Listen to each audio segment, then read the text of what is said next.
The Elizabeth Gaskell House is the restored home of Manchester's Elizabeth Gaskell, a famous author and social reformer. The museum is aimed at recognising the life and works of Gaskell herself, as well as being an educational and intellectual hub to promote the literary heritage of the house. Through the project, children will explore the house and interact with different mediums, leaving with an insight of the Victorian era. As Rachel Hartman suggests, play is essential to the healthy development of children. Play helps them discover and explore, solve problems, test new ideas, and experience cooperation and teamwork. We created a treasure map which guided the students through the rooms, following clues to find significant objects, whilst also incorporating chocolate eggs into their discoveries. Through this play, the children were able to not only actively participate in the project, but to solve problems which provided them with historical information. Experiential learning offers a new embodied approach to learning history. The students shared their distaste towards history lessons, noting how they found reading from a textbook uninteresting. Engaging with historical context outside of the classroom and away from the traditional form of note-taking allowed the children to explore their own interests independently. The importance of learning outside of the classroom is supported by Simon Beam's theory, in which he suggests that the outdoors provides a means of bringing curricula alive.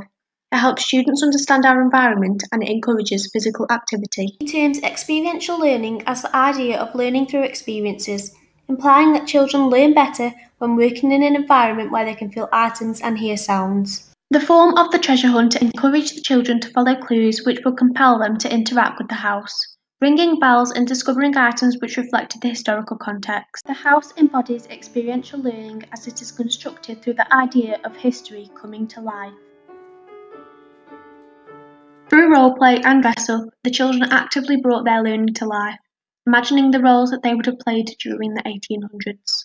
By imagining the characters in the house, the children were able to write their own letters, describing their visit to the house. Through David Bell's exploration of learning in the museum, the importance of children learning via different avenues of the treasure hunt and role-play is prevalent.